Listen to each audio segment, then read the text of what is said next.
కృష్ణలంకలో సాయి కృష్ణ ఉదంతంలో వాస్తవంగా వెలికి తీసింది వాళ్ళ అమ్మ విజయలక్ష్మి అడగగా, పోరాడగా అక్కడ ఉన్నటువంటి లాయర్ల అసోసియేషన్, ఆ లాయర్ల అసోసియేషన్ బార్ అసోసియేషన్‌కి అనుబంధంగా ఉండేటువంటి మానవ హక్కుల విభాగం వాళ్ళు గట్టిగా నిలబడటం వల్లనే అసలు ఆ హెబియస్ కార్పస్ పిటిషన్ వేయడం వల్ల ఈ కేసు బయటకొచ్చింది.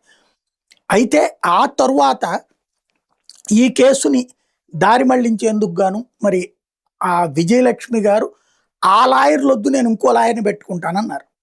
ఆ లాయర్ గారు వైట్ పేపర్ మీద సంతకం పెడితే, ఆ సంతకం బేస్ చేసుకొని సీబీఐ దర్యాప్తుకి ఇంతకుముందు విజయలక్ష్మి గారు వేసిన పిటిషన్‌ని విత్‌డ్రా చేసుకుంటున్నట్టు కోర్టులో పిటిషన్ ఏశారు. అదేంటి నేను సీబీఐ దర్యాప్తు కావాలని అడిగితే వద్దని ఎందుకు చేశావంటే ఆ లాయర్ గారు మాట్లాడలేదు. దాంతో అవతల పార్టీతో ఈ లాయర్ గారు ఎలైడ్ అయిపోయారు అని గ్రహించి ఇప్పుడు ఇంకొక లాయర్‌ని పెట్టుకుని పాత లాయర్‌కి ఇచ్చినటువంటిది వదిలేసేయండి అన్నటువంటి కోణంలో పిటిషన్ వేసిన సంగతి చూసాం.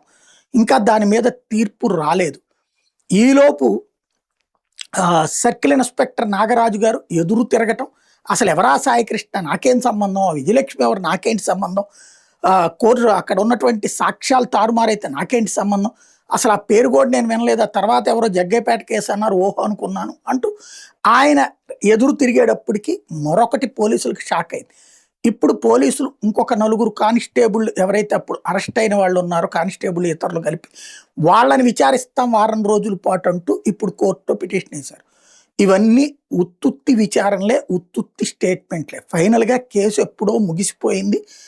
కళ్ళ ఎదుట కనబడేటటువంటి ఒక మనిషిని తగలేసి బూడిద కూడా లేకుండా చేసి చట్టబద్ధంగా ఎట్లా ఆడుకోవచ్చో నిరూపిస్తుంటే న్యాయస్థానాలు పాపం ఏమీ చెయ్యలేక చూస్తూ అందులో ఆదేశాలు వాళ్ళు కోరుకున్న విధంగా ఇస్తూ సాగిపోక తప్పని పరిస్థితి.